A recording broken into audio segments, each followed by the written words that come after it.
मित्रांनो, साधी माणसं या मालिकेच्या आजच्या भागामध्ये आता सत्या आणि मीरा हे दोघेही पोलीस स्टेशनमध्ये आलेले असतात. आता फायनली राज हा तुरुंगातून बाहेर आलेला असतो. मग आता तो खूपच खुश होतो आणि मीराला मिठी मारतो आणि म्हणतो, मला माहीत होतं माझी ताई जीवाचं रान करणार आणि मला सोडवणार. मग आता ती म्हणते, खरा चोर सापडला, मग तुला सोडलं गेलं बाळा, आणि माझा तुझ्यावर पूर्णपणे विश्वास होता. तेव्हा आता राज म्हणतो, हो ताई, तुझ्याच या विश्वासाला मी जागलो आणि संजयसारख्या माणसाला अजिबात भुललो नाही. आणि त्याने खूप वेळा मला भुलवण्याचा प्रयत्न केला, परंतु मी अजिबात त्याच्या या बोलण्याला भुललो नाही, असं म्हणून तो आता मीराचं खूप कौतुक करत असतो. मीरा म्हणते, हे बघ, इथून पुढे असंच नेहमी सत्याची वाट धरायची, अजिबात खोटं वागायचं नाही आणि खोट्यांच्या नादी लागायचं सुद्धा नाही, कारण जे सत्य असताना बाळा तेच नेहमी आपल्या आयुष्याला पुरतं. आणि माझा तुझ्यावर पूर्णपणे विश्वास असल्यामुळे मी ठामपणे सर्वांना सांगू शकत होते, तू असाच वागत राहिला तर एके दिवशी खरंच खूप तुझी प्रगती होईल. आणि अजून एक, माझा तुझ्यावर कायमच आयुष्यभर विश्वास असेल. तुला सांगू का राज, अरे आपलं नातं कसं आहे, म्हणजेच भाऊ बहिणीचं नातं पृथ्वी आणि चंद्रासारखं आहे. म्हणजे पृथ्वी कायमच चंद्राच्या अवतीभोवती असते आणि तो चंद्र कुठेही गेला तरीही पृथ्वीच्या टप्प्यावरच असतो. हो, त्यालाही असं वाटू शकतं की सकाळ झाली म्हणजे आपल्या पृथ्वीताईला दिसणार नाही, पण असं नसतं बाळा, चंद्र तिला दुसरीकडून दिसतच असतो, ती कधीही तिच्या नजरेआड होत नाही. आता मीरा आणि राजचं हे बोलणं ऐकून इकडे संजय तर घाबरतोच, कारण या बहीण भावामधील विश्वास किती दृढ आहे, किती खरा आहे हे त्याला समजलेलं असतं आणि आपण कधीही राजला आपल्या जाळ्यात ओढू शकत नाही हेही त्याला माहीत असतं. मग आता राज रडत म्हणतो, ताई, मी तुझ्या घरात कधीही पाऊल ठेवणार नाही, कारण सर्वजण पुन्हा त्याच नजरेने माझ्याकडे पाहतील. तेव्हा आता मीरा म्हणते, हे बघ राज, असं कधीही बोलू नकोस, कारण आता तर तू त्या घरामध्ये अगदी ताठ मानेने यायचंस. तेव्हा आता राज म्हणतो, सॉरी ताई, मागे केलेल्या चुकीमुळे तुम्हा सर्वांना खूप ऐकून घ्यावं लागलं. तेव्हा आता मीरा म्हणते, यापुढे कधीच काही ऐकावं लागणार नाही, आपल्याला आता हिशोब बरोबर करायचा आहे. उद्या सकाळीच तू मधू आणि आईला घेऊन आमच्या घरी ये. मग आता राज म्हणतो, नको अगं ताई, अगोदरच तुझ्या सासूबाई खूप बोलल्या आहेत आम्हाला. मग आता मीरा म्हणते, अरे म्हणूनच म्हणते, ये तू उद्या सकाळी त्या दोघींनाही घेऊन, मला हिशोब बरोबर करू देच. दुसरीकडे देविका आता खूपच चिडलेली असते. तेव्हा आता पंकज तिच्या पाठीपाठी करत असतो आणि म्हणतो, बेबी ऐक ना अगं माझं, बेबी ऐक ना माझं. मग आता ती म्हणते, मला नाही बोलायचं बाबा तुझ्याबरोबर. तो म्हणतो, असं कसं करून चालेल. तो म्हणतो, मी खोटं बोललो तुझ्याबरोबर, पण मला माफ कर ना. तेव्हा आता ती म्हणते, तू गप्प बस हा, असं म्हणून ती आता खूपच भडकते. तर समोर आता राज, लक्ष्मी आणि मधू आलेले असतात. तेव्हा आता पंकज त्या सगळ्यांकडे पाहतच राहतो आणि मग विचारतो की हे इकडे काय करतायत. मीरा सुद्धा तेथे आता आलेली असते. तेव्हा मीरा आता म्हणते की मीच त्यांना बोलवलं आहे. तेव्हा मीराचं हे बोलणं ऐकून सर्वांना मोठा धक्काच बसतो. तेव्हा आई ये ना ग, असं म्हणून मीरा आता लक्ष्मीला घरामध्ये यायला सांगते. ते सर्वजण घरात येतात. मग आता मधू आणि लक्ष्मी या दोघीही बसतात. तेवढ्यातच निरूपा आता तेथे येते आणि ती नजर खाली करते आणि मग नंतर हसण्याचं नाटक करत, अहो आलात का, या ना बसा ना, असं म्हणते. तेव्हा आता मीरा, अगं त्यांना पाणी वगैरे दे ना, असं आता निरूपा म्हणते. सर्वजण आता निरूपाच्या या बदललेल्या चेहऱ्याकडे पाहतच राहतात की अगोदर आम्हाला घरातून बाहेर काढत होती आणि आता लगेच पाणी वगैरे द्या अशी भाषा करायला लागली. तेव्हा मीरा आता अजिबात निरूपाच्या बोलण्याकडे लक्ष देत नाही. आता मीरा लगेच लक्ष्मीला म्हणते, आई अगं खरा चोर सापडलाय. तेव्हा तोच विषय कशाला पुन्हा, असं निरूपा म्हणते. त्यावेळी तेथे सुधाकर राव, त्याचबरोबर सत्या आणि रवी हे तिघेही येतात. मग आता निरूपा हसतच म्हणते, अगं ज्याचा शेवट गोड ते सगळंच गोड, असं मला म्हणायचंय. तेव्हा मीरा विचारते, पण शेवट झालाच कुठे अजून. तेव्हा मीरा, जाऊ दे ना अगं तो विषय, कशाला आता उगीच उगाळत बसायचं, माझ्याच मेलीच्या लक्षात राहिलं नाही, असं म्हणून निरूपा पलटी खाते. तेव्हा आता मीरा विचारते, एवढं सोपं असतं का सगळं काही विसरून जाणं. शेवटी माझ्या भावाला सगळं भोगावं लागलं आणि सर्वांसमोर माझ्या भावावरच चोरीचा ठपका लागला ना बाईसाहेब. तेव्हा बाईसाहेब कशाला म्हणते, अगं सासूबाई म्हणायचं ला किती गोड वाटतं, असं सासूबाई, असं म्हणून आता निरूपा खूपच गोड गोड मीराबरोबर बोलू लागते.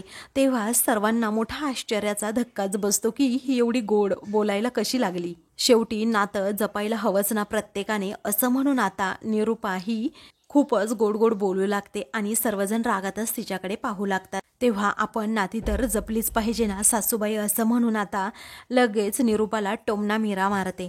त्यानंतर आता निरूपा म्हणते, अगं मीरा, आपण नंतर बोलूयात ना या विषयावर, अगोदर त्यांच्या चहा पाण्याचं तरी बघ ना।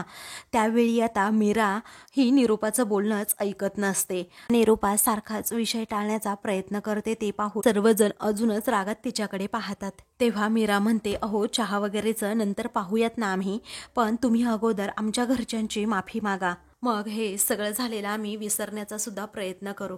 आता निरूपाला मोठा धक्काच बसतो, कारण माफी कशी मागायची हा प्रश्न तिच्या समोर पडतो। तेव्हा आता निरूपा सगळ्यांकडे पाहत असते, कोणीतरी तिला म्हणेल की माफी मागू नको, परंतु आता मीराने असा काही डाव टाकलेला असतो की जेणेकरून निरूपाला आता माफी मागणं भाग पडतं, कारण निरूपाच्या बाजूने कुणीच बोलत नसतं। तेव्हा आता ती सर्वात शेवटी सुधाकर रावांकडे पाहते। तेव्हा सुधाकर राव म्हणतात, निरूपा तू तर माझ्याकडे बघूच नको, आता चूक झाली आहे ना तर माफी मागावीच लागेल ना तुला। मग लक्ष्मी, मधु, राज एकमेकांकडे पाहतच राहतात। तेव्हा निरूपा आता खाली बघूनच फक्त सॉरी असं म्हणते। तेव्हा मीरा आता स्पष्टपणे म्हणते, असं नाही सासूबाई, अहो जेवढ्या मोठ्या आवाजामध्ये तुम्ही सर्वांसमोर माझ्या भावावर आरोप केला होता ना, तेवढ्याच मोठ्या आवाजात हात जोडून माझ्या आईची, भावाची, बहिणीची माफी मागायची। तेव्हा सर्वजण मीराकडे पाहतच राहतात। मग आता सत्या म्हणतो, एक नंबर धूमकेतू, अगं टांगा पलटी आणि घोडे फरार। आता निरूपा ऐकतच नाहीये ते पाहून आता मीरा पुढे जाते आणि लगेच निरूपाचा हात पकडून घरातील सर्वांसमोर घेऊन येते। लक्ष्मीला ते आवडत नाही की सासूच्या बाबतीत मीरा असं काही करतीये। माफी मागणं ठीक आहे, परंतु अशा पद्धतीने नाही, ते आता लक्ष्मीला सुद्धा आवडत नसतं। मग आता सत्या म्हणतो, प्रोग्राम कसा हटके झाला पाहिजे आणि एका फ्रेममध्ये तर सर्वजण आलेच पाहिजेत, म्हणून धूमकेतूने असं केलं असावं। तेव्हा सर्वांनाच वाईट वाटतं की निरूपाला अशा पद्धतीने ट्रीट केलं जातंय, परंतु आता निरूपाने तसं केलेलंच असतं, त्यामुळे नंतर सर्वजण म्हणतात हो बरोबर आहे। त्यानंतर आता पंकज, देविका डोक्यालाच हात लावतात, कारण आता इथे निरूपाचा खूप मोठा अपमान होणार असतो। त्यावेळी आता सत्या शेजारच्यांना लगेच बोलवू लागतो, सावंत काकू अहो या लवकर इकडे, शिंदे काका येताय ना तुम्ही सुद्धा इथे प्रोग्राम बघायला, अहो फ्रेम आपल्याला करायची आहे, या लवकर, असं म्हणून आता सत्या सर्वांनाच मोठ्या मोठ्याने आवाज देतो आणि पहिल्यांदा बोलवून घेतो, अहो सावंत काकू तुमच्या आजी आजोबांना सुद्धा पाठवा, लवकर या हा, म्हणून तो घरी आता सर्वांना येण्याची विनंती करतो आणि मोठ्यानेच आवाज देतो। निरूपाला आता मात्र खूप वाईट वाटलेलं असतं, तिचा अपमान आता सर्व त्यांच्या सोसायटीमध्ये होणार असतो। आता सत्याने निरूपाला चांगली शिक्षा घडवलेली असते, कारण आता ज्या प्रकारे तिने शेजारच्यांना बोलवून जो काही तमाशा घातलेला असतो आणि राजला खोटं ठरवलेलं असतं, त्याचबरोबर त्याने चोरी केली असं सर्वांसमोर सांगितलेलं असतं आणि लक्ष्मी, त्याचबरोबर मीरा, राज, मधूच्या अंगावर जी चिखलफेक केलेली असते तीच आता सत्याला तिच्या बाबतीत करायची असते। तर मीरा ही खूपच रागात निरूपाकडे पाहत असते। आता शेजार पाजारचे सर्वजण तेथे आलेले असतात। मग आता काय झालं रे सत्या, असं सर्वजण त्याला विचारू लागतात।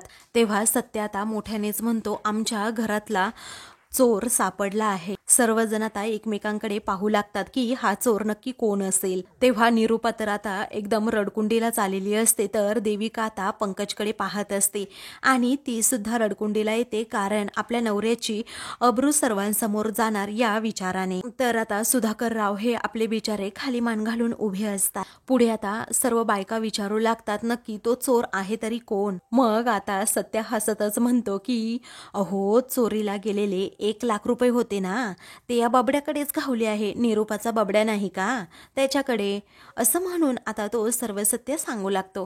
तेव्हा सर्वांनाच मोठा धक्का बसतो आणि सर्वजण त्या बबड्याकडे म्हणजे पंकजकडे पाहू लागतात। पंकजला अगदी मेल्याहून मेल्यासारखं होत असतं, कारण सत्याने ज्या प्रकारे त्या चोरट्याचं सत्य बाहेर आणलेलं असतं ना, तो प्रकार पाहून आता निरूपा ही रागातच सत्याकडे पाहू लागते। ची मान आता शर्मेने खाली गेलेली असते. मग सत्य त्याच्याकडे पाहून मात्र हसत असतो. आता सोसायटीतील सर्व बायका आपापसात चर्चा करू लागतात की यांचं तर वेगळंच काहीतरी अजब आहे, कारण घरातल्या घरात असं कुणी चोरी करतं का. मग आता त्यानंतर सत्या म्हणतो, कसं आहे ना, अजून एक सांगतो तुम्हाला, आमच्या निरूपाचं झालंय आता वय. त्या बिचारीच्या लक्षातच नाही की तिने स्वतःच्या हाताने आमच्या बबड्याला पैसे दिले होते. तिला तर काहीच आठवत नव्हतं आणि म्हणूनच हा घोळ झाला. पण हे बेन, अहो आपला बबड्या खूप साधा मुलगा आहे, त्यालाही आठवत नव्हतं. तो बारीक आहे ना बबड्या, आणि त्यालाही आठवलं नाही की आपल्या मम्माच्या हातून त्याने ते पैसे घेतले आहेत म्हणून, हो की नाही. असं म्हणून तो आता निरूपाकडे पाहतो.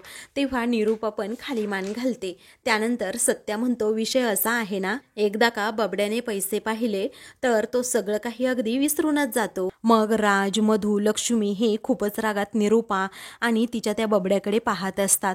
तर देविकाला आता अगदी लाजल्यासारखंच होत असतं, कारण तिलाही आता पंकजचा खूप राग आलेला असतो. त्यानंतर सत्य आता म्हणतो की कसं आहे ना, या सगळ्यामध्ये माझ्या बायकोच्या भावाला म्हणजे राजला लॉकअपमध्ये जावं लागलं आणि लॉकअपमध्ये जावं लागल्यामुळे त्याला खूप मनस्ताप झाला. त्याचबरोबर माझी सासूबाई, तिलाही खूप त्रास झाला, माझ्या मेहुणीलाही त्रास झाला, त्याचबरोबर बायकोला सुद्धा. आणि त्यामुळे आज इथे निरूपा गायकवाड या माफी मागणार आहेत त्या मीराच्या घरच्यांची. तेव्हा सत्याने असं सरळ सरळ आणि स्पष्टपणे बोलल्यामुळे इकडे निरूपा मात्र रागातच त्याच्याकडे पाहते. तर पंकजची ही धांदल उडालेली असते. तर देविका रागातच निरूपा पंकजकडे पाहू लागते, कारण तिला माहीत असतं की हे लेक काहीतरी माझ्यापासून लपवतायत. तर सर्वजण निरूपाकडे पाहत असतात. तर आता निरूपा अगदी शांतच उभी असते. तेव्हा आसपासच्या सर्व बायका म्हणतात, हो यांना आता माफी तर मागावीच लागेल. मग आता मीरा म्हणते, हो ना, यांना माफी मागावीच लागणार आहे, काहीही झालं तरी यातून यांची सुटका होणारच नाही. मग सत्या म्हणतो, बरोबर आहे धूमकेतू तुझं. निरूपा एकदम शांत शांत असते, कारण सर्वांसमोर तिचा अपमान होणार असतो. तर आता निरूपाच्या तळपायाची आग मस्तकात गेलेली असते. ती रागातच मीरा आणि सत्याकडे पाहत असते. मग आता ती म्हणते नाही. तेव्हा सर्वजण आता रागातच निरूपाकडे पाहतात. रवी, त्याचबरोबर मीरा, सत्या आणि राज सुद्धा. आता शेजारचे म्हणत असतात, असं नाही चालणार, तुम्ही माफी मागाच. मग आता मीरा म्हणते, नाही म्हणजे तुम्हाला जर माफी मागायची नसेल ना, तर पंकज विरोधात आम्हाला पोलिसांमध्ये तक्रारही करावीच लागेल. तेव्हा मात्र आता निरूपाचे डोळे खाडकन उघडतात. तर पंकज आणि देविका खूपच घाबरतात. जर सत्या मीराने तक्रार केली पोलिसांमध्ये तर पंकजला घेऊन जातील, असं आता निरूपाला सुद्धा वाटत असतं. इकडे आता मीराने खूपच मोठा निर्णय घेतलेला असतो, कारण आता ज्या प्रकारे तिच्या भावाचा अपमान झाला, ज्या प्रकारे तिच्या भावाला लॉकअपमध्ये जावं लागलं आणि बिनबुडाचे आरोप तिच्या भावावर जे केले गेले, हे तिला अजिबात सहन झालेलं नसतं.